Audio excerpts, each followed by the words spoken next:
full gospel biang kena siap tenu ba jana azata koi pate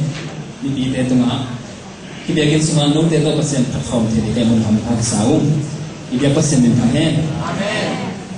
amen to kong sang masat so be nya sangam pa se kam phoina por bi khat chi ni tunga ba tunga por bi khat ko full gospel chi no no lo ni ko te mang tui phum piang wi por hium ko lo no lo de ni na sa ja tên này nào cũng phải dùng xem thật không amen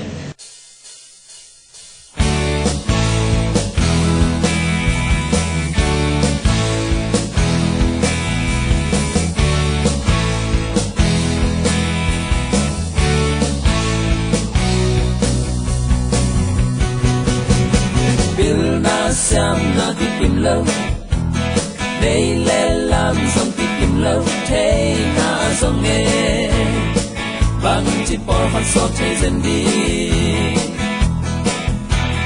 đi suy ra là kỳ bằng lâu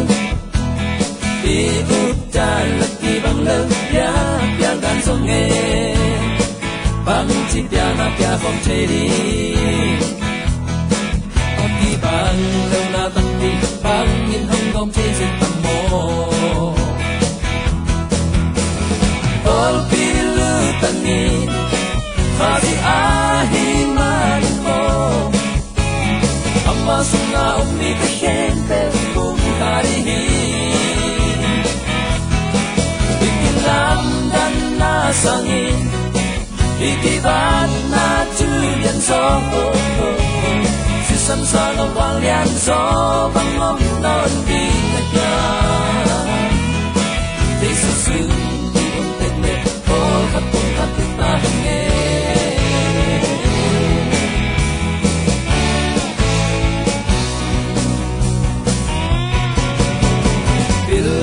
Siam na tikim lâu đây lẽ làm dòng tikim lâu ngay sum na dòng nghe bằng chỉ bỏ phát sót thế dân đi đi suy ra là kỳ bằng lâu đi úp ra là kỳ bằng lâu ya ya đàn dòng nghe bằng chỉ ya na ya không thể đi kỳ bằng lâu na tâm tình bằng in không gom thấy dân tầm mô bol pilu tangin khadi ahiman mo amma sunga ummi kashente bum karihin ikilam dan nasangin ikibat na tuyan so San sa ngọc vang lian gió băng ôm non đi ngất nhang Jesus sứ tình ông tết lệ bỏ khắp không khát ta đang nghe tin khi vô cây lệ mình nghĩ na đi bằng nghe bỏ mình vô cây lệ khó gì bỏ đi bên đi cái làm đàn Vamos minta beti Aku sa cuma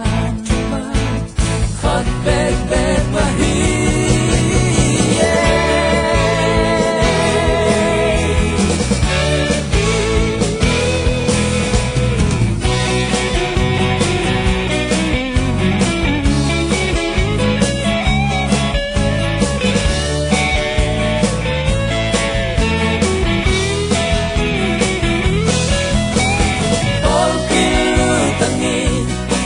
Khadi ahimanin mo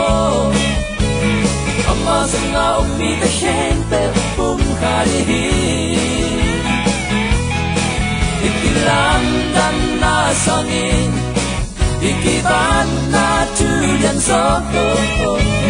Si san sa ngọc vang lian so Bangom non di nganyang Di sa sun Om tegle Bol khatong khatita nghe Hasiang churu ay sumamlet Bol khatong khatita nghe Di sa sun Om tegle Bol khatong khatita nghe châu đây sự mong này có khắp cùng khắp ta hàng nghe